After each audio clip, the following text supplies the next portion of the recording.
footy and Frothy's Daggy and Barney return to the Grey Gums Hotel to review all of round 14. A newsworthy week. Plenty going on in the rugby league world as always. We've got injuries, we've got suspension. We've got Troy nearly taking out everyone on the way out. See you, Troy. Bye, Troy. There's Troy. See you, buddy. Drive safe. And we will, I guess we're going to talk about it, don't we? Yeah, we're at the pub, everyone. What's going on, bud? Yeah, no, mate, it's very, very much the same as every other week, pretty much. Nothing outstanding this week. I think one of my highlights was basically cleaning up the dog refuse in the backyard this weekend. What a treat for you. It was a pretty quiet one. I haven't done it this week, so it's all going to be furry and fucking yuck next week. Thanks for that. But there's some real good football over the weekend. A couple of games that were a little bit off, but there was some real good football played as well. So, some big talking points, obviously, in and around Origin, which probably be best left for a couple of weeks, but we'll touch on them as we go through. We're going to get dragged into them, so they're coming. Don't freak out, everyone. If you haven't heard enough or argued with us fuckwits on social media, now's your time. Yourself, how you doing, mate? Yeah, very well, very well. Just gearing up for our busiest time of year. Getting stink eyes from Maroon over there. And, going good. Could have been better if the Tigers weren't fucked as usual, but anyway, change the habit of a lifetime. We'll get to that. Going well. So very good. We'll soldier on. We'll just run through some of these headlines. We've got 2 shows to get through tonight too. You'll no doubt see the preview shows up by the time you see all of this, but... Exciting news. Fletcher Baker's officially going to the Broncos, as has been rumoured for a couple of weeks. We haven't seen him all year. No, he's been pushed to the back burner a little bit. Big body and fair enough pickup. I assume he goes up and becomes a backup forward up there as well, because I suppose they're losing flag. They're losing flag. They're losing. You would imagine Tapau's probably his last year this year. Yeah. We'll get to have a pick. Some of the young blokes were good this week. They were. Chris Potato stays at the Dogs for an extra year, and they've signed immediately Ethan Quay Ward for 18 months. So next season and a bit, he's a Brisbane reserve. Will Warbrick, 3-year extension. So he'll be the Melbourne winger for the foreseeable future, I'd imagine. Officially, Weary Hargraves and Tupou, for better or worse, are staying for another year. Haven't seen a lot of them this year, but they can't fault them, really. And Daniel Anderson has re-signed with the Sharks till 2025. I assume he just shadows Bubba Kennedy for that time. Yeah, maybe gives you a bit of a half cover. Be interesting to see when the wheels turn in terms of maybe Trindle coming into 6 or otherwise after this week particularly. Well, you think Moylan wouldn't have more than a couple of years left in him, but it's interesting the way that'll play out. We've only ever seen him once or twice at the back there for the Sharks and put in a decent performance. But probably replaces Connor Tracy. I wouldn't imagine Tracy stays there past this year. But no, he might be the one on the horizon going somewhere else with a few other rosters looking to clean out, or at least Parramatta looking for an X factor. He probably fits that bill a little bit with Waka Blake leaving and can play a bit of halves, play centre, can cover halves, can play as pinch back row even, I suppose. Not that Para need it. And a mail around that the Tigers have told Blore, Simpkins and Denofaluma they can look elsewhere next year. Allegedly, that's according to Fairfax, I believe. Okay. Reported elsewhere. I know Talon De Silva's got future superstar reps. He's carved up all the rep footy and made his flag debut this week. Nofa seemed to be a bit on the nose for the last, 18 months or so. He's been good this year. Can't fault anything he's done this year. But I suppose they've got underage players in the form of Josh Falladay and very Charlie little value Staines, out of Blore. Tupa. They've got big bodies. Tupa, Talau's going as well. But there's bodies around that can cover that, I suppose. Blore, they haven't got much out of. I believe he's on real big money too. He was signed on 600-ish, and he's playing reserve grade, so can understand that. And Simpkins has had a good year, but Appy's there, and as I said, De Silva probably leaps him soon. He could end up at the Dragons, who knows? But he's had a good year. He's a first-grade hooker. He's just not Appy Coruscant, I guess, for lack of a better... Anything else to add to that? No, not really, mate. There's always rumours, especially around this time of the year with so many players coming in and out of rosters with injury and suspension and all the likes through the Origin period. But I don't think you'll see a lot of movement for the next probably 4 to 6 weeks until everything settles back down and everyone knows exactly what their rosters are doing. So exactly. What's deadline these days? I don't even know. August now, isn't it? Used to be June 30, but yeah, I think it's now August or something. Anyway, judiciary news. I don't think there was. Swali got 3 weeks. Is the main one for rising a knee into Marnie's head. He has form. Obviously, it's happened 2 out of the last, I think, 3 or 4 weeks. But this was probably the least offensive out of the previous 2. Yeah. The 2 beforehand were probably worse than this one. But I don't know. Apparently, they've already given him a directive before this week, and it happened again. So I remember. I think it was the end of last year. They specifically wrote to the Roosters to tell them to stop. So I assume it's not that there's any carryover, but I assume they've just seen it and gone bang. I was a bit surprised, to be honest. I thought 3 weeks is extreme. Most, I thought a week, given what we see in terms of cannonballs and... Even then, I'm sure you could probably pinpoint so many different examples of a very similar thing, especially in the forwards, week in, week out. So it's a funny one. I mean, I guess if you'd been defending and smacked someone in the head, you get 3 weeks. So Tino's forearm, 2 weeks ago, was just as bad. So. Yeah. No, that's true. That's no charge. Maybe an apple. And it was against the same bloke too, wasn't it? Paul Reed getting a forearm to the face. I'm pretty sure. Not a direct comparison, but it's pretty. Yeah, exactly. And he got off, didn't he? So, but of course, Swiley, no one wants him around Origin apparently because it's bad PR. But Tino straight in. Anyway, with injury on that, he will be missing. He got category 2, so they're going to try and get clearance for this week. Needs to be approved by an independent doctor. Tommy Turbo was approved by an independent doctor, and he can play this week apparently. Yeah, after getting a category 1. No, apparently it was never a category 1. Okay, so whatever they reported on the night was bullshit. Yeah, okay. Olam, Rocco Berry, and Jack DeBellum are all category 1s. Mm-hmm. They're out this week. Dave Fafita's been left out this week after displaying post-game symptoms. Okay. Real shame to see him sit out this week. Murray and Mitchell are both out, being kept for Origin, more or less. I just looked at who they're playing this week. Yeah. Big shame. And, big shame.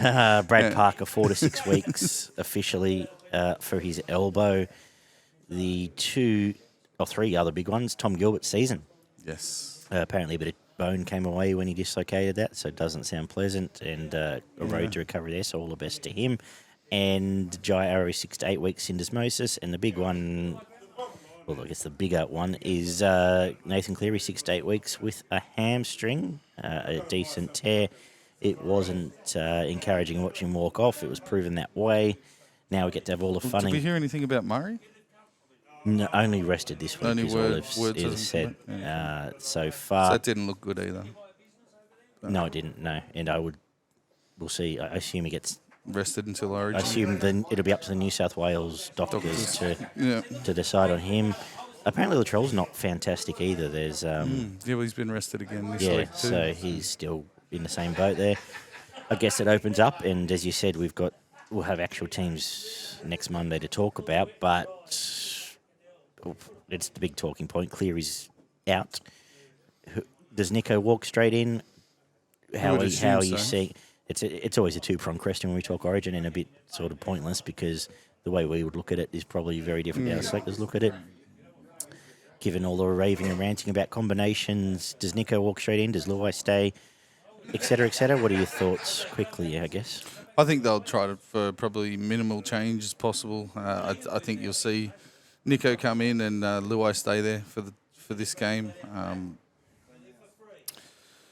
Someone like Keon Kulamatangi probably comes in to fill a spot just because he's he has looked quite good coming back, and he was very good before his injury. So I wouldn't be surprised if they bring him in to fill up one of those back row spots with a bit of extra size there. But I don't think they'll be trying to change a whole lot in coming in. For myself, I'd probably be bringing Walker in to partner Reynolds? Nico. Okay. No, I'd leave Nico there. I think his kicking game's been quite good, and he just offers that little bit more It's a bit more options in attack, to be honest. He does float to both sides of the field. He's probably got a stronger running game than Reynolds does. And what you miss out on a kicking game, I think you pick up in a running game and a passing game out of Nico. Is there a concern that there's no kicking game in any of the spine with Nico? Nico hasn't done a bad job with his kicking. He's been okay. I wouldn't have him in the top 5. But he's probably not far off. Just in terms of he's a running half, Luai's a running half, and a skipping and jumping and spinning in circles half. Appy doesn't have a kicking game per se, and Teddy doesn't. Whereas you look at, Walsh, DCE, Munster, Harry Grant, Ben Hunt. Oh, Walsh doesn't really kick, but everyone else you've named does. Yeah, he does it. Again, short, not probably similar, probably comparable really to Teddy. So perhaps the concern whether they freak out at shadows, and I don't think they're going to freak out and just strip out everyone and put the South team in. I think they go Nico and Luai as well, or I could see Luai going to 14. Yep. Because I don't think they'll want to just axe Luai, despite the fact. Leave it at that. Look, I could understand. I think Cody Walker's a Form 5 out of the comp now, so I could understand him coming in. Got more try assists if than they anyone. do push, given how combo-driven they seem to be, if they do push the Reynolds, Walker, Graham, Latrell, Cook thing, I think Appy was fine, so I don't think Appy's in danger. They might play 2. I think they probably should play 2, to be Then honest. that might be more likely. If it was me, who would I pick? That's a good question. I hadn't really thought about it. I wouldn't, I don't want to specifically go into bat for him, but I wouldn't be offended by Mitch Moses either, because I think he's been, despite the reputation, he was quite good last year's final series. Gives you a bloke capable of kicking 800, 900 metres if they need it. But I don't think New South Wales has a back foot halfback, whereas Queensland do. Not particularly. Reynolds would be the closest to that option, I would imagine. And yeah, that's right. And his positives, just to touch on them, are obviously spends most of his time at Suncorp. Has a combination with Walker, who we said, Cook, if they bring him in. And kicks goals at 89% or whatever it is. So again, wouldn't be offended. Do you? He's no different. You lose in defence without Cleary there, but I don't think there's any. Couldn't think of a halfback in the comp good defensively as Cleary. So you can do that anyway. So. I think it'd probably be Nico, but Reynolds wouldn't shock me. Yeah, Reynolds and Walker wouldn't surprise me whatsoever, but I'm pretty sure, I think they'll be going with Nico as he was already part of the squad and in the training setup and all the rest of that. And if they do bring Campbell Graham back in with if the sternum injury's okay, it wouldn't surprise me if they do push to have Walker aside Nico, and then Cook probably come into the 14 to add some sort of second option. I just feel I couldn't imagine Brandy and Freddie dropping Luai cold. That's what I'm. Yeah, probably not. I mean, I can, but I don't think they would, given where they've stuck otherwise. I think it's a big game for Luai, because I think if they lose, we don't ever see him in Origin again. They may just bring Walker in to play 14. Well, if you can do that, I would play Luai 14, because he can play a bit of, his footwork's going to be better at dummy half.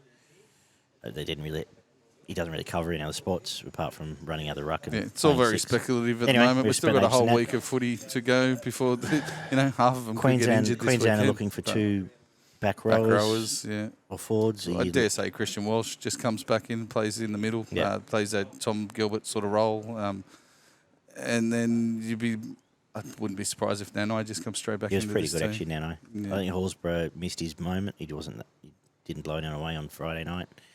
Well, I think we know Mo's there, but he's not going to play in the Walsh middle. Or Horsburgh, I think, is more. The other bloke, the other nice safe one you can crack glass for is Capel. Or Kafusi, you've got both of them actually. Kafusi is he back? Would he get 3 weeks? Yeah, he's back. So Kafusi would come straight in. So it'd be Kafusi and whether they go Capel or Welsh. Horsburgh. Yeah, I'd say I reckon. Capel wouldn't be far away, and I was just thinking during that Brisbane game, there he is. Anyway, anything else you want to touch on? Not particularly. Let's get into round 14, where I thought all bar a handful of the Origin players that backed up were absolutely sensational. Like every Origin player, bar some injured ones, Were absolute standouts. And we'll talk about the Penrith ones, but they were fucking pretty good as well. We're all standouts. Absolutely stands out. Headed by Appy here, who was sensational on a 2-day backup playing 60 minutes, but you can do some stats if you'd like. Yeah, so we had 3 tries apiece, 3 out of 3 conversions for the Tigers. For both sides, sorry. 1 out of 1 penalty attempts for Canberra. 1 out of 2 field goal attempts for the Tigers and a missed field goal attempt for the Raiders. 73% completion, played 78%. 650 plus running metres and 143 plus post-contact metres for the Tigers. 7 line breaks to 0. 50 tackle busts to 18. 11 offloads to 5. 1... Fuck me. Those stats are outstanding. 1 forced dropout to 0. A 40-20 for Canberra. 348 tackles played, 363. 15 errors from the Tigers, 8 from Canberra. 4 penalties conceded to 6. 4 ruck infringements against Canberra. 4 inside the 10 against Canberra. And a sin bin against Canberra. Buller with 111 Supercoach points. Bateman with 102. Did you say 4 ruck infringements? Yes. Is that all? 4 ruck infringements, 4 inside the 10. Fair enough. Apparently. Okay. 111 Supercoach points for Buller, 102 for Bateman, 97 for Fogarty. I put it to you, young Barnabas. Right, mate.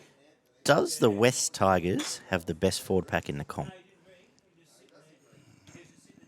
They've won the stats, just the front 5, have won the stats every game this year. Bar Brisbane, I think, have won their own matchup every game this year. They'd be in the top 4. Well, they own this one, who you speculated last week with Tarpanay and Horsburgh was in his little... Yeah, there was only 2 blokes that really put it towards the Tigers. They got rolled through the middle consistently. And it was on the back of it, ended up...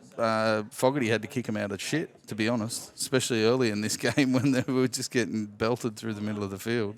And they still somehow ended up down in the Tigers' defensive zone quite a bit in the first half. But, they're definitely top 3 or 4 in the competition. They don't get beaten in the middle very often. I'd say Warriors and Broncos may be slightly ahead, and then Tigers would be slotting in around that second or third. I think that's position. a fair one. I think unfortunately for the Penrith fans, they won't hear it, but I don't think they've got the. I know a lot of them been injured, but I don't think they don't have the power in the back row that anymore. They've had recently. No, that's right. Over the last few years, they've still got blokes that are doing a job and crashing in for tries and stuff like that, but they're not bending the line back when they get outside their halves. But I think in terms of a litmus test, if you polled judges, they would have had Raiders forward pack in the top handful, and they bossed them here. So yeah, absolutely. Unfortunately, the rest of the field was less bossed. Actually, in truth, it wasn't. As you said, the stats. The Tigers should have won this game, and a game of analysts came out and told us just as much afterwards, which made us all feel so much better. After that, Brooks one should have been a penalty, but ultimately they didn't convert for 65, 66 minutes when they should have. And common denominator of the Tigers is not being able to cash in on the on the dominance basically through the middle of the field. Really did come back to, I think, Fogarty's kicking game, and this was fantastic. His long kicking game really turned you guys around and made you work off your back end, and there was a couple of errors in there which were very untimely, which let Canberra camp down your end there for a couple of sets, which they probably didn't deserve on the back of what the middle forwards were doing. Another 40-20 from Whiten that was just kicked at a perfect time to change the momentum of the match, but... it's a strange game, man. There was 2 try assists off the posts. Yeah. Both Fogarty's tries come off kicks that just grow. Obviously you got to put yourself in those positions, and it was an intentional play to try and get the ball to. He wasn't expecting to score a try out of it, but he was expecting it to bobble around and maybe somebody else dive on it. Yeah. But he just happened to be the guy that got into that right position. There was, another grubber that turned into a try that probably could have not been a try in that game. And the other try was just Buller's first big mistake of his career. Yeah, absolutely. Just dropped a bomb, which White, it wasn't an easy one, but he has been holding on to them. Yeah, both teams seemed to just sort of camp down each other's end for a fair bit, and the Raiders just got away with it. Obviously, they managed to cash in early and score a couple of tries with kicks that bounced around and just obviously got the bounce of the ball. Fuck, the Tigers look good for 15, 20 minutes. It is so. I'll tell you this now, and I know I live in the world. I know I've got one eye, but as you know, doing a show, me and as you know, I don't particularly have a rose-coloured tint to the glasses. That hard. Yeah. It's sometimes, but I swear for 15 or 20 minutes, I was sitting over there. I was watching the game, going like they look like a good They look like a genuine good team. And particularly the ball movement between the forwards and just some of their interchange. You just see going, this is a top quality rugby league team. But then all of a sudden it's half time and it's 89 going, like it just and followed them long enough to know where they can fuck shit up. But as you said, there's just these moments which go, they're onto something here. And they're absolutely bossing the game. Could not convert in the first half. Couldn't convert for a good part of the second half either, but then there was that 10 or 15 minute period where they just absolutely tore strips off the Raiders. It was 5 sets of footy and they put on 19 points in 5 sets of football. They scored in 3 back-to-back sets, scored 3 tries in back-to-back sets, and then a fucking lovely field goal from Brooks too. Yeah, the angle was ugly. You would not want to be in that position kicking for a field goal, and he just managed to strike it perfectly down there. And I thought the game was over then, to be honest. I thought it was just, tucked if it was under anyone the but wing. the Tigers, because I've been there, Dean has seen it before, I would have thought the same, but I knew there was a good friend of the show, Dean, who follows the Raiders, shook my hand and said, we fucked that up, more or less. And then what happened. Look at the stats. There was only one bloke in that Tigers team, Tigers starting 13, that didn't run for over 100 metres. Yeah. And that was Appy, who ran 77, and I think he only had 6 runs or something. So 6 or 7 runs. Yeah. Everybody in that entire 12 out of those 13 all ran over 100 metres. There's 4 or 5 blokes that ran 200 metres, and they were just absolutely dominating with the ball in hand. But there was also a couple of lapses in defence as well. To be honest, there was a couple of times that Canberra should not have gotten as far down the field as they did, which ended up in attacking kicks and led to points. So. It's it's a bit of a double-edged sword there.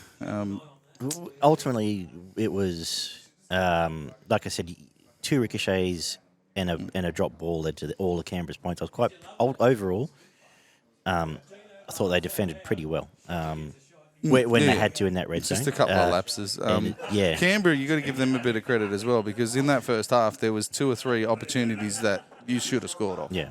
And the scramble was fantastic to shut it down. That was my next point. If we're going to wrap Brisbane later, which I know we are, I suppose you've got to wrap the Canberra defence. Yeah, especially especially through that first half and early into the second half. They're really building their season on grit and determination, and they've come back a long way from where they were at, what was it? There was about a 5-game run there where we were almost writing them off for the season, and there's just something's flicked the switch in them, and they've really turned it around, and they've putting in effort after effort, and it's the only reason they got away with this game at the end of the day. There was a lot of Sutton didn't control the ruck until the last 15 minutes. There's a lot of resets on the first and second where Canberra happy to be offside to reset. That's ridiculous. There's rolls on, that Canberra sin bin should have come sin bin could happen in the first 20, and then it's a different game. It should have come probably 4 sets earlier. So a lot of that attack was cruelled, very for that, especially probably the early part of that second half. I swear the Tigers had about 8 or 9 repeat sets, and there was just consistent. Yeah. For 8 or 9 sets for a good 10 of the minutes. Worst. I'm interested to see one. I know it's happened with Canberra before, and I know them and Melbourne are some of the worst culprits for it. I'm interested to see if it's followed up on this week. I'll probably be watching it more than usual, and whether there's a directive at some point. They just went out of their way to continually give away fucking penalties and the game that they get pinged for it, that the restart's 8-0. Ricky will come and fucking win. No, Ricky will whinge. Yeah, they'll probably lose by 30. 18 restarts. But Ice was unlucky. Just the fact that he slid in, took the feet out, has to be a penalty at the end of the day. But he dove from so far out. He did everything he could not to make contact, and the bloke was just sliding across the crowd. The thing is, exactly right. And anyone who wants to write in and tell us we're wrong, but what else could he have done in that situation? You're trying to stop a field goal. Apart from there was no attack to the side, there was no attack of the legs. across in front of him, or tuck your arms and army roll. Yeah, there was nothing else you could do in the situation. I felt sorry for him. Felt sorry for the Tigers. Absolutely. Felt sorry for me. But it just happens to the Tigers and has for 20 years. The Raiders really got away with this one off the back of a really strong kicking game out of Fogarty. It was fantastic. He obviously three kicks coming directly from tries, I think he kicked for about 600 metres when none of their forwards, I think it was two blokes that made over 100 metres. They really were not making metres through the middle of the field.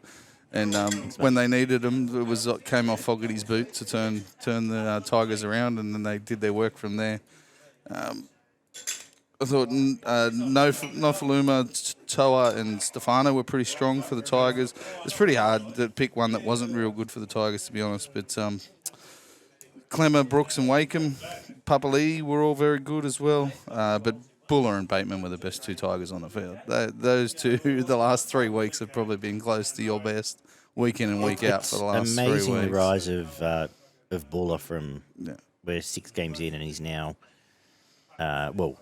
even through the Supercoach pylon, he's now going to be captained or vice captain most The best weeks. part is he started from a defensive base. So the two really big things that picked out for me was his one-on-one defence and his defensive positioning. So, positioning against kicks and all that kind of stuff, which is the things that you find most fullbacks struggle with for a long time. So if you're building your base on that and you already know you're quick and you're strong and you've got all the rest of it to build on top of it, the kid could be fucking a superstar in 5 or 6 years from now. Yeah. But the way he's progressed just in these the last 6 games. 3 weeks, we've seen his attack. He went through twice untouched where he gave it to Pole, who just got chopped down and then knocked on. They probably should have scored around there. His ability his support play and his ability now, which we said will take time a few weeks back, to pick when to run and pick when to just pop that pass to an edge. You watch him again this week, and I can tell you who he's following. He's following Bateman. Yeah. He's following Stafford Toa, and he's following Papali. Yeah. You can see it. Every time they start moving with the ball, he's tracking in behind them and watching what's happening, because he knows that good things are going to come off the back of those 3 blokes. So he seems like a pretty intelligent footballer, and he started with a real good defensive base. So I can't see that going wrong. And Bateman's been brilliant. He started a little slow first couple of weeks, and there's all the talk about him being injured over in England, and I don't know, maybe he just wasn't happy over there. Maybe he just wanted to get back to Australia. But a bit of everything. He's been fantastic the last 3 weeks in a row for you guys. Couldn't agree more. He's been sent. He made 44 tackles, I think, as well. But just he throws big bodies around, but his attack, and I wouldn't mind seeing him, if not eventually, sooner rather than later, end up at lock, just so he's got his hand, just to have his hands on the ball a bit more. Sides of the field. Just if he's doing the yo stuff in the freaky way he can at times, that's scary for some opposition teams. But obviously he's doing pretty well at the moment, and he seems to think a bit more like a half than a forward as well. So he's always looking for other options and trying to set other people up. He saw his time and space and dived through. And I thought Rapana and Hopper were okay for the Raiders. Tomoko was probably the best of their back 5. Young and Horsburgh were probably 2 of their better players as well, but Tapane was their best player.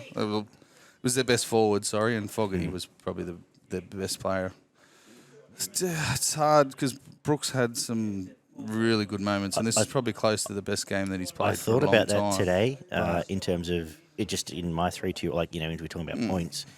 You don't almost consider Brooks for 4 points, but given the fact we didn't score any till 65, I think you've got to hold that against him a little bit. So, but his running game's he's now got his running game down pat. Whatever they're doing with him, I'd be happy to see him stick around for a year. He's exploring a lot of options too. He did create a lot of different shapes that he threw at Canberra as well. It'll be very interesting either if they do get a Mitchell Pearce for a year or a controlling half, which is their dream.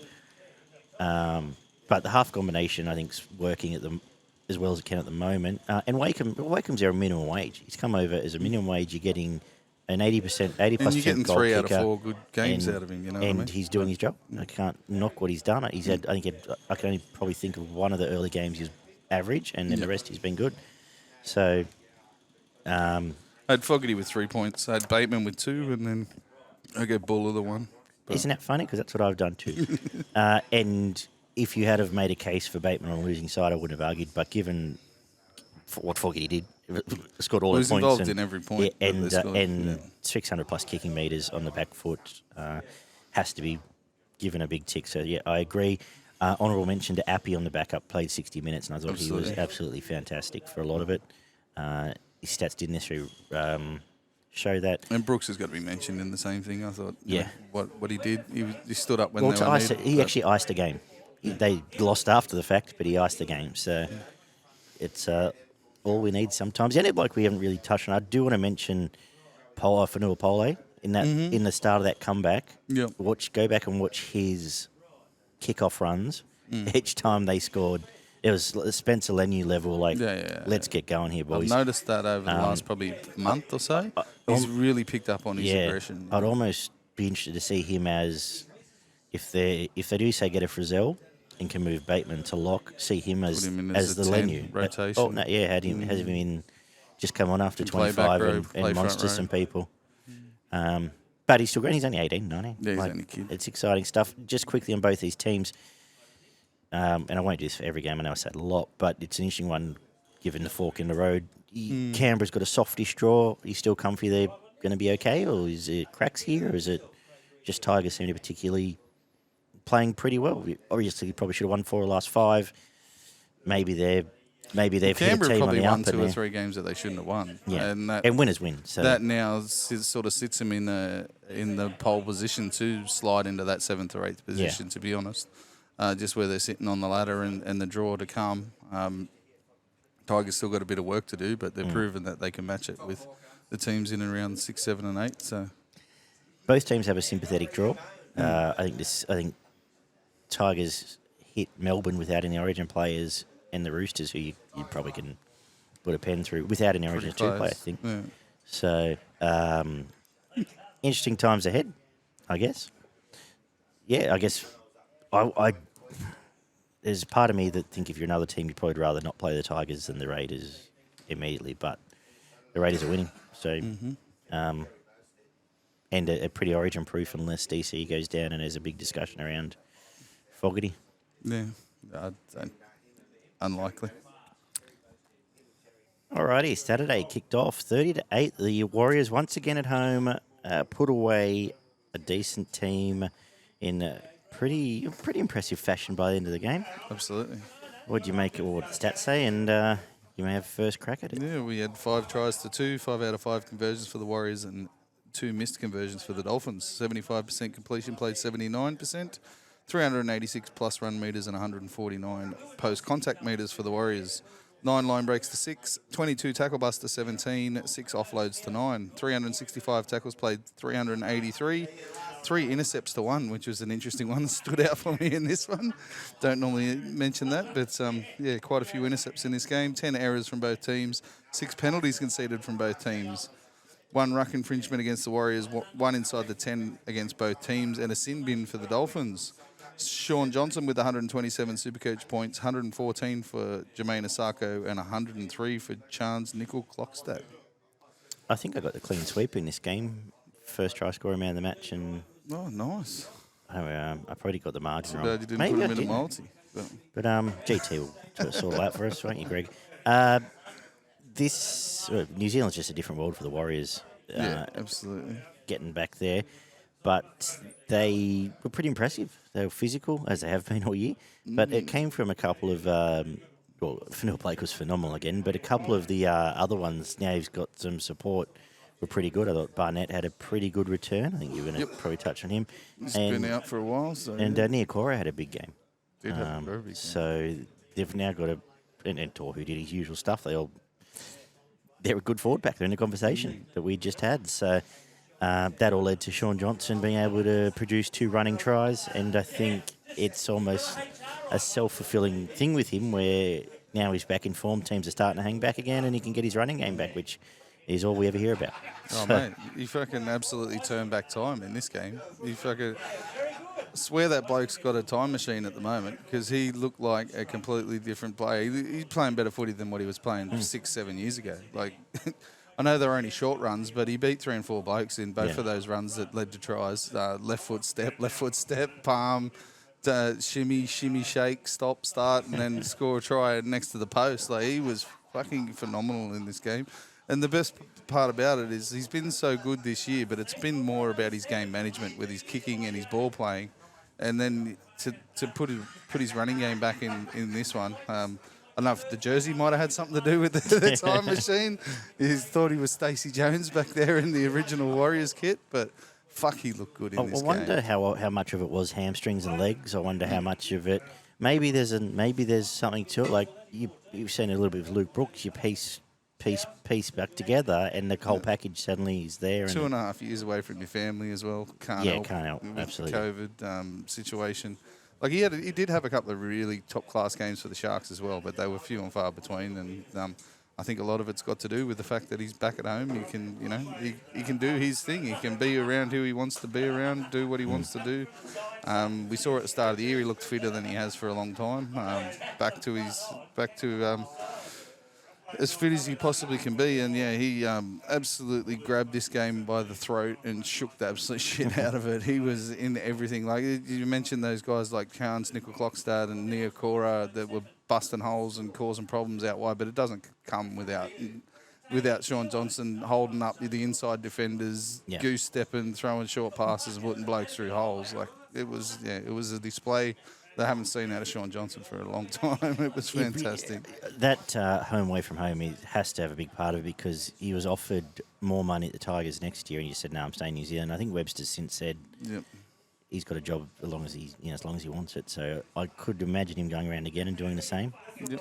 But both teams came out with the same game plan. They've both played this game plan for the majority of the year. We're going to be real strong through the middle of the field and play reactive football off the back of any opportunities that come from it. And they just absolutely crucified the Dolphins.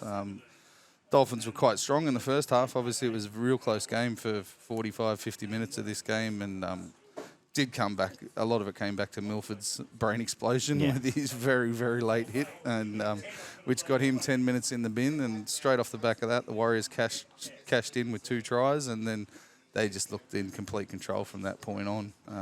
There was really nothing the Dolphins could do. While they were still being tough enough in the middle of the field, their outside back started to really start getting scrambled with the ball movement and the kicking game from Sean Johnson, and they just tore them apart. Just the fast ball movement, it really, a thing for me this year that seems to upset defences more than anything is really quick, short passing. Yeah. Come towards the line and then bang, bang, bang. 2, 3 back-to-back passes. And then maybe a change of angle on the back of that, and then it just pulls defences apart. It's probably been the same thing since the beginning of time, but I've really noticed when teams are on the front foot and rolling through the middle, and then they start putting back-to-back short passes together, they really crucify a team. I think, in a defensive structure where you're so much on your man, either sliding, like more often not sliding and trying to follow it, becomes that it becomes obvious when it's done at high quality and high pace. Yeah. And towards the back end of this game, they really did that. Dallin had another fucking amazing game. He could have scored 5 tries. A bit of luck he scores 5 or 6 tries. Runaway intercept to finish off the match. It's funny how confidence breeds success, breeds confidence. And he looks bigger. He looks just looks like a monster now when he touches the ball. Fast, quick. Lionel Richie. Yeah, Lionel Richie. Got a bit of the Lionel Richie about him. The times at the Dogs, and he just looked like a beaten man, small, absolutely. And now he's carrying himself like a ball beater and looks like one. Mm-hmm.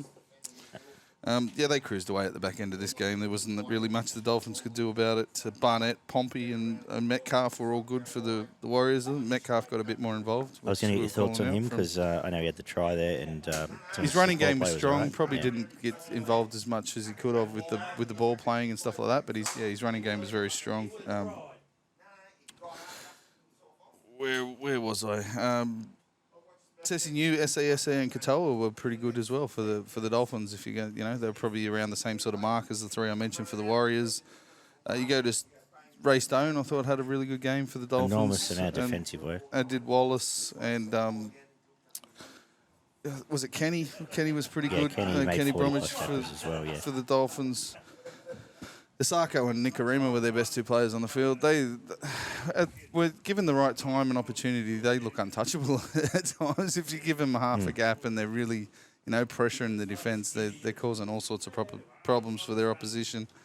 But you go back to the other side. Niokora, as you mentioned, was fantastic. Egan probably didn't get the raps he deserved. I thought he set him up really good through the middle of the field. And Fanua Blake was probably the best of their forwards. He was enormous again. We've mentioned everybody else. Chance and Dallin were probably the best of their back five. But, Sean Johnson was far and away the man of the match for mine.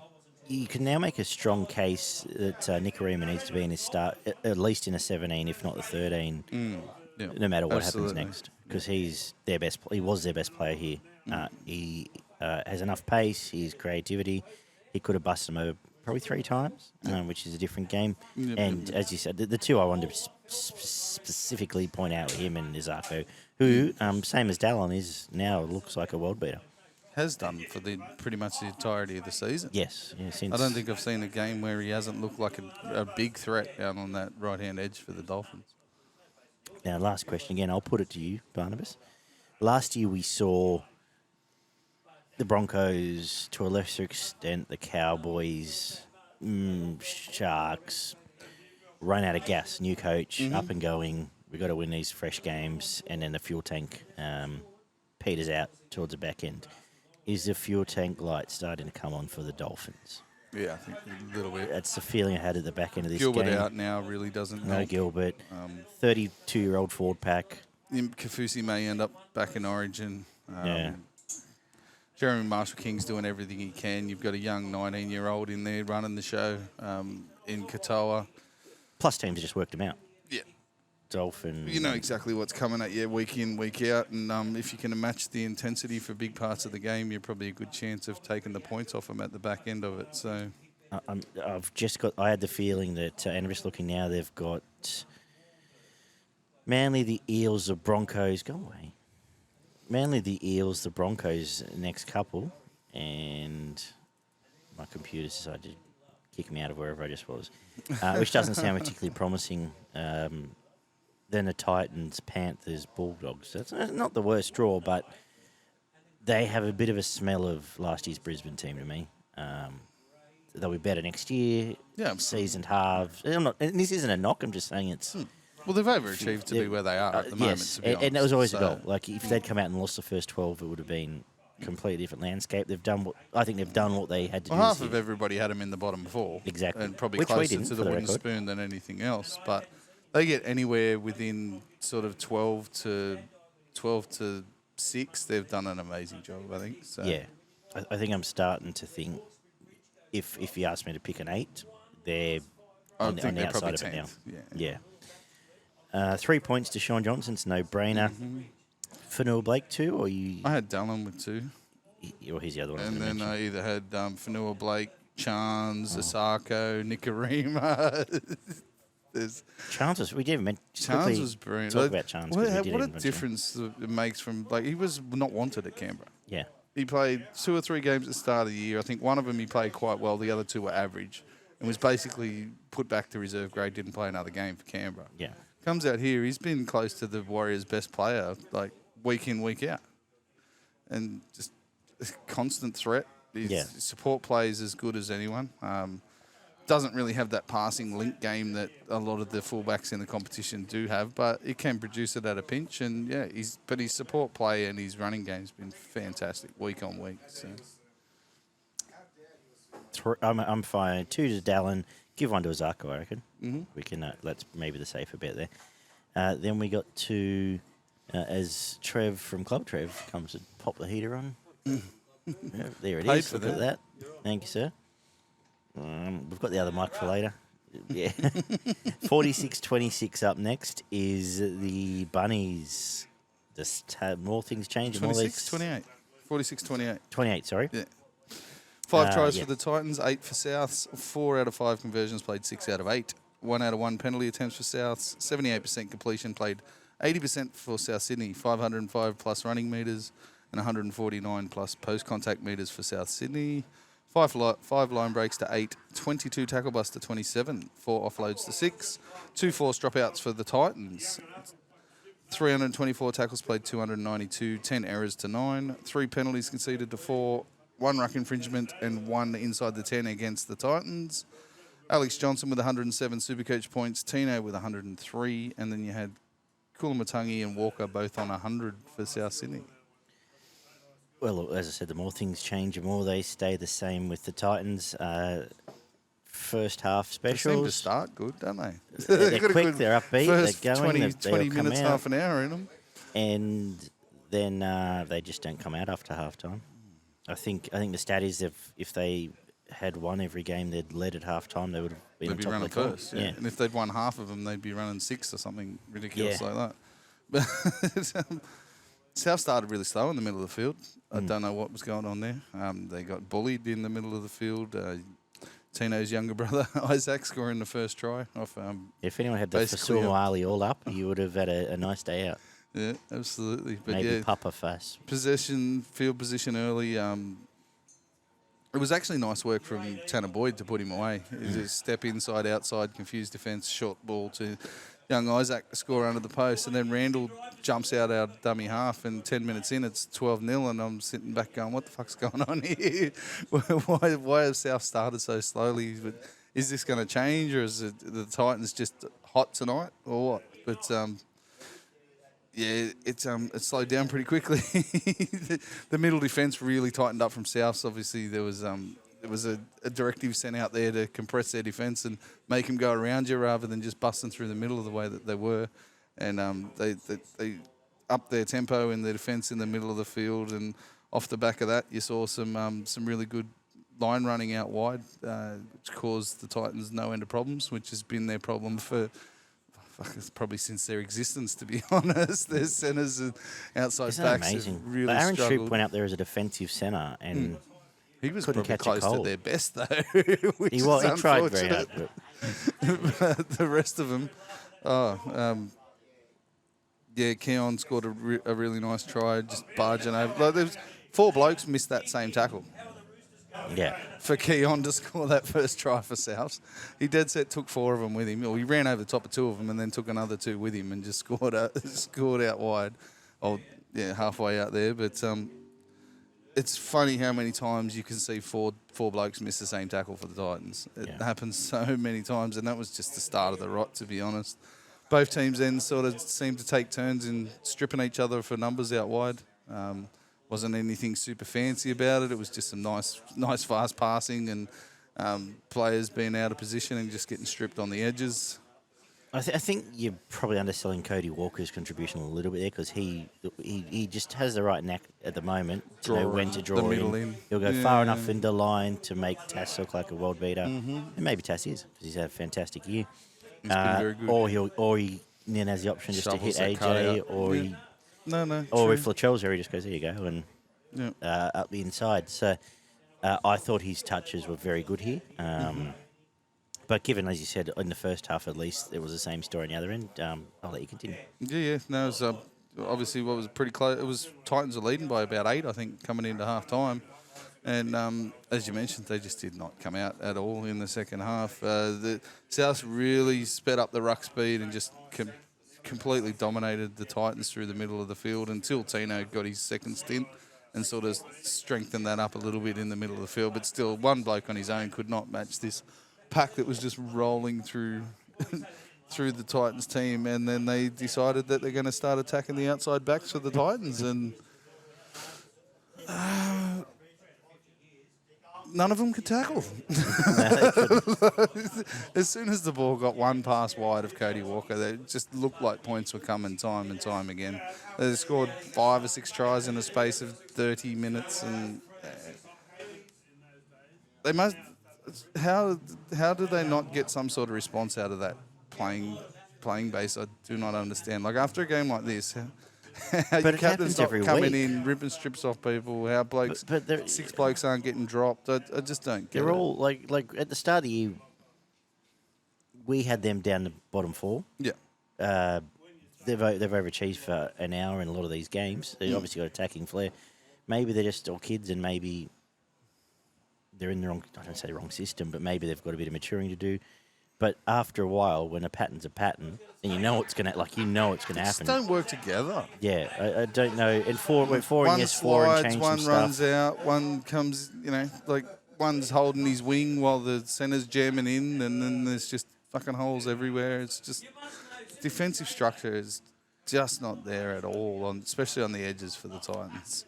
And a good attacking team like South just absolutely took advantage of it. And it does make it hard because the better teams will draw the defence in and then grubber in behind, which sort of makes you think about what's going on next time. And then they'll play straight across the line and hit the winger and he'll score. And so then the winger starts holding. It just turns into an absolute shit fight. But they got well and truly crucified. I think you call last week back into this game. Perhaps Foreigner should just be given the captaincy and let him blow up when he needs to. Maybe he's right. I don't think he played this game, did he? So no, he didn't. It didn't help, of course. But I think Tanner Boyd's playing pretty good footy, that being said. Yeah, he's been more than serviceable. But there should be enough leaders by now with those three key forwards that someone's got to get up them and say... Realistically, it seems to me they're the only three blokes that seem to try to put it on their back week in and week out. Yeah. Like, Preston, when he's good, he's... Preston. Jaden, when he's good, he's good. When he's not, he sort of falls to pieces. All the outside backs are very similar. When they're up and scoring tries, they look like they can't be tackled. But then other times when people, they just can't. They do not work together at all in defence. So. Yeah, like, I think it just feels a little bit like they're and it's taken for Feeder a bit to get through this. Like they're kids that have come out of being superstars in junior footy and scoring 4 tries a game and. For whoever, Kebra Park or whoever it is, the big guns up there, I'm sure they're all through the same sort of systems. Now they've got to be first graders and tackle bigger boys and more experienced boys, and boys go, okay, you see what you're doing now. But I think they just need to pick a structure and run with it in their defence. Yeah. So they need to either all slide or all rush. And if you get beaten on the outside when you're rushing, then that's what it is. Yeah. If you're all sliding and you get caught on an inside angle, it is what it is. You know what I mean? Like, I guess if you compare to Parramatta, for example, you can say what their defensive structure is. Yeah, they're all charging out, and they generally get stripped out wide. Yeah. But if it happens time and time enough, you've got your fullback who knows where he needs to be to try and shut down that guy that's going to dive over in the corner. Yeah.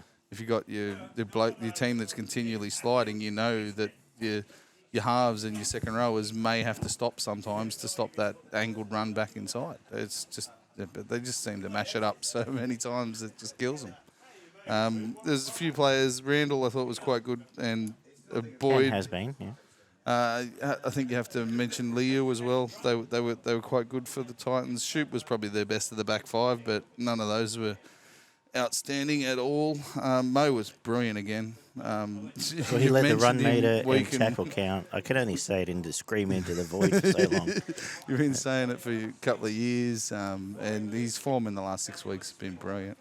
I'm still kicking myself for not buying him in Supercoach, to be honest. The last week in the dying minutes, he was taking that last hit up trying to get him back in the game. He led the tackle count. I think led the tackle count. He was a tackle off Tino and ran more metres than Tino. Tino probably just shaded him because he was only out there for 60 minutes, to be honest. So his performance probably stood out that fraction more with a try as well. And try assist. But Mo would have gone this game knowing he had to play 80 because the two others were coming off Origin. Because, that backing into the line with the offload for a try assist, and then he scored one himself. So he probably just shaded Mo as their best forward, but those two were their best players on the field easily. Taff and AJ just, did what they had. I thought Taff was actually okay. He was pretty creative. Was more than serviceable. Yeah, a bit lucky he scores a couple of tries, but he's got a bit of creativity. I think he can play around the halves too, can't he? He's a genuine first-grade option for someone. For someone. Yeah. Probably not South, so unfortunately. But if you're like a Dragon, say you're a Dragons and you're Shane Flanagan. You'd be playing him in front of Sloan. And coming in, wouldn't you come in and go, okay, if I need to just find someone. You'd go and say, right, he's someone. You know what? He'll be first pick. Go and find him. Go and find a fucking Toby Sexton or something, and try and find them and build something. AJ and Tass were probably the best of the back five. You throw Jake Simpkin and Sean Bloor, and all of a sudden you got something. Anyway. AJ and Tass were probably the best of the back five. Souths were all very good. Cook and Sele were great in the middle of the field. As was Totola. Yeah. Yeah, absolutely. Especially doing all that grunt work in the middle. But the two standouts were probably Keon, Kulamattangi and Walker for South. Alex Johnson got a hat trick. Did you notice? Yeah, I did. Yeah, he was all right. Did you see the shirt he was holding up at the end of the game? You know what? You can buy it at rugbyleaguemerch.com, where you can buy all these fine hats too. Check them out, rugbyleaguemerch.com. Two of them were exactly what that T-shirt said. Exactly. Catch the ball and one, he was fall embarrassed. over. He just learned, oh, yeah, I suppose I'll put it down now. I was giving 3 points to Cody Walker. Yep. But you can tell me I'm wrong. I gave it to Tino, but I had Walker for 2. So give 2 to Tino. I think he does deserve it. I had Isaiah Tass for 1. I thought the way he owned the bloke, his opposition was worthy of recognition. But obviously, Mo's in there. Damien Cook would have mentioned after they just suddenly decided after halftime the ruck didn't matter. We'll just stand around. He was sensational. In the back end of that game, he was just taking the piss there. He carved them apart, didn't he? So he's in the conversation. Obviously, Alex Johnson is too. So whichever way you want to go. I had Keon, but there you go. Cool. Keon, Kulamattangi. Who were the two that you mentioned? AJ Cook and Tass, and obviously Mo. But actually, give it a Tass. I can give it a Tass too. Yeah. Very underrated, and what he does out there to provide options for another one. If you're seriously going to chase someone, try and offer them maybe 100 more than what they're especially if Whiten's coming to get them exactly. If you're going to try and get someone strong enough to push blokes off, good footwork, good pace. Geez, if Tommy Talau's going at West, I know who I wouldn't mind seeing out on that edge with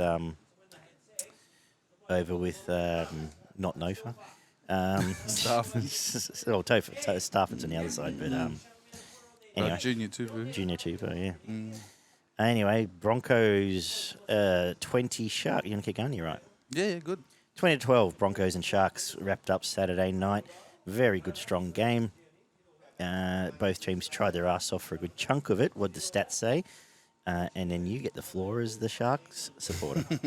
2 tries to 4, 2 out of 2 conversions, played 2 out of 4 for Brisbane. 70% completion, played 78%. 204 plus running metres for Cronulla. 5 line breaks to 6, 30 tackle busts to 46, 15 offloads to 13. 1 forced dropout from both teams. 340 tackles, played 357. 15 errors, played 13. Sharks conceded 4 penalties. Brisbane 1 ruck infringement to 3. Stags with 96 Supercoach points. Hines with 90 and Farnworth with 89. Even watching my team, watching my team lose this game, and let's be honest, by the back end of it was pretty convincing that they lost this game. I really fucking enjoyed watching this game of football. Even watching my team get beaten. This is as close to a semi-finals game of football I think I've seen this year. Both teams were amazing effort and line speed. They were both up in each other's faces for the entirety of this game.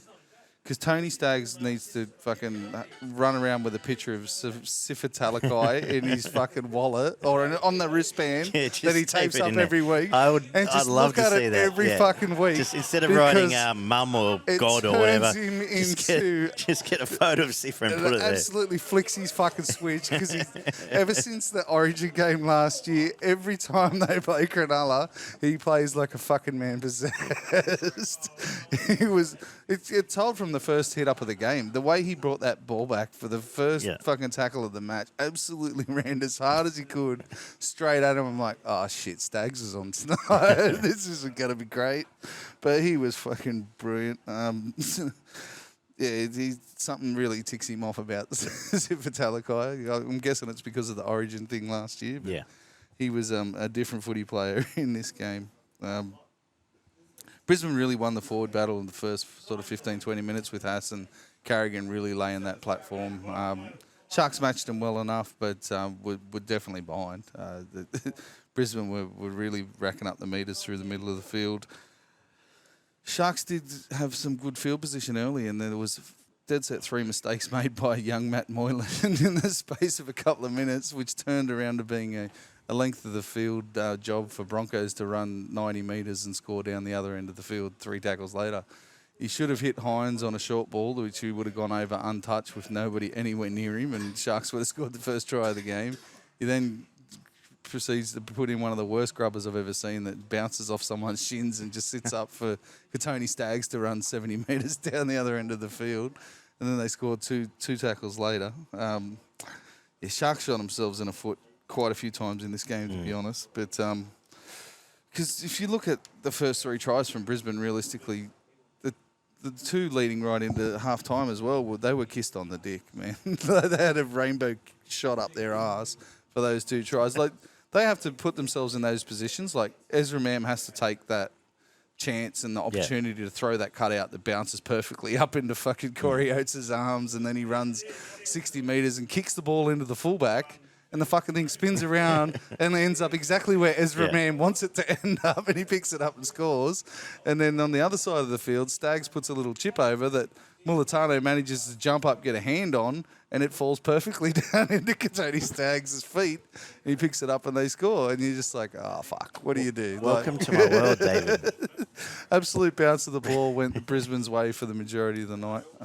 Sharks put in a really good effort to fight back in the second half. They dominated probably the first 25 minutes of that second half. Were well on top, constantly threatened Brisbane's line. Did you notice who wasn't on the field for that first 25 minutes of that second half? Yeah, Carrigan and Haas. Yes, it was funny when they came off together and skipped up to the bench. Didn't go unnoticed, but Brisbane saved 3 or 4 tries in this game. Yes, their line defence needs to be one in the first half, and then 2 or 3 just on the other side of second half. Sharks would have put points on against pretty much any other defence in the competition.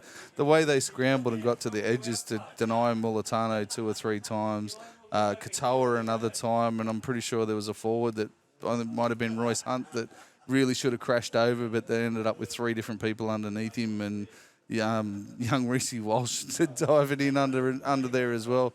They were absolutely committed to this game, and they deserved their win. They deserve to win by probably more, realistically, at the back end of this game, just the amount of effort they put into this game. Sharks were a little disappointing, just not taking their opportunities when they did sort of pop up. Their short kicking game was horrendous in this game. I don't know how many times they tried to put a grubber in and it hit people's feet and just ended up back with a Brisbane ball.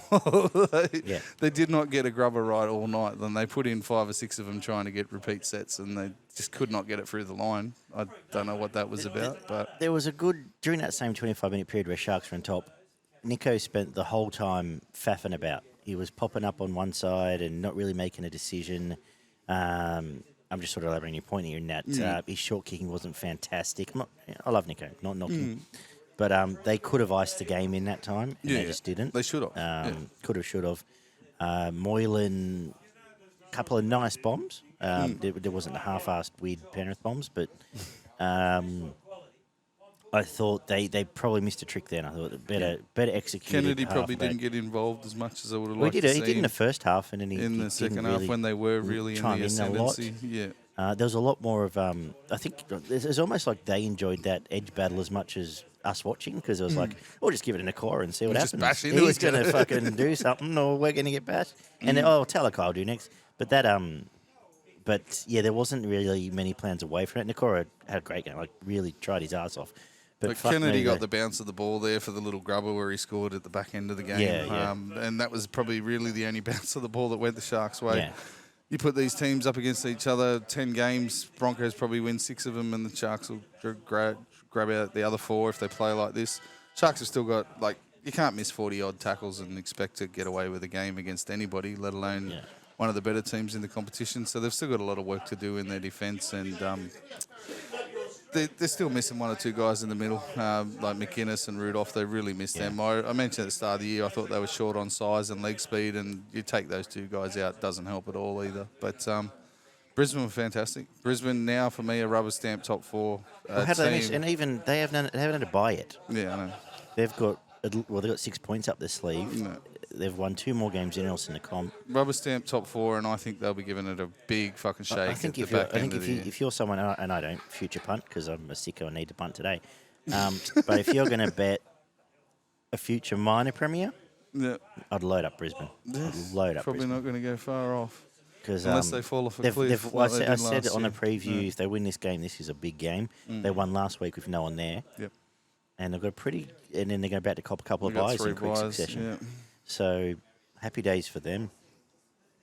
I want to just touch again on that edge battle. I thought in a game where Carrigan and Haas spent a lot of time off the field, Jordan Ricky was fantastic. He was very good. He's physical. Probably almost it's grown another leg in the last in the 5, conversation 6 weeks. for best player on the field, best forward in the field. Yep. And Piacora came in. He's got he stood in that edge there that I just talked about in that battle with with Ramian's side, Ramian Niakora, and held them and then gave back as good as he got. He's got some nice footwork. He hits the line and just has a bit of lateral movement each way as well. But I thought the clash on both sides was fantastic with Talakai and Stags. They're on each other. Herbie had a couple of rough moments, but looked pretty good overall. Still fucking carved it up. Really like Jesse Arthur's. A couple of big runs to get them out of trouble at times, but you just don't notice him. And then when you do then notice him, 40 it's meters. because he's done something good. Yeah. Like, you don't notice him for doing something wrong. But the only time you do notice him is when he does exactly what he needs to do. And on the flip side, Ramian was good. Fantastic. Taka was good. Yeah. Nikora was good. It was just a great clash. It was a fantastic game. So I just want to point that out. The way that the Broncos refused to crack, because they had heaps of shit thrown at them for that. There'll probably be 40 minutes, 20 minutes either side of halftime. The Sharks were coming, and they were coming hard. They were throwing lots of different shapes. They were throwing, physical through the middle stuff as well, switches of play, and they just refused to let their line crack, and it was fantastic to watch. Ramian, Kennedy and Katoa were probably the best of the back five for the Sharks. I thought Brayley had a pretty good game as well, and Wilton. Nikora and Hines were their best. They generally are week in and week out for the Sharks. All the starting forwards for the Broncos were very good. Like, not even just good. They were all very, very good. Ricky, Haas, Carrigan, their best 3 forwards.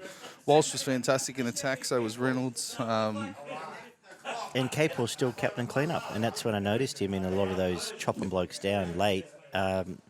With Gilbert out, I reckon Queensland will just go back and go. Yeah, wouldn't surprise me whatsoever. Put their little. If there's a half break on, he's going to take someone's legs out. And if you lose a centre, he can play out there. If you need someone to mark Latrell, he'll go and do it. Yep.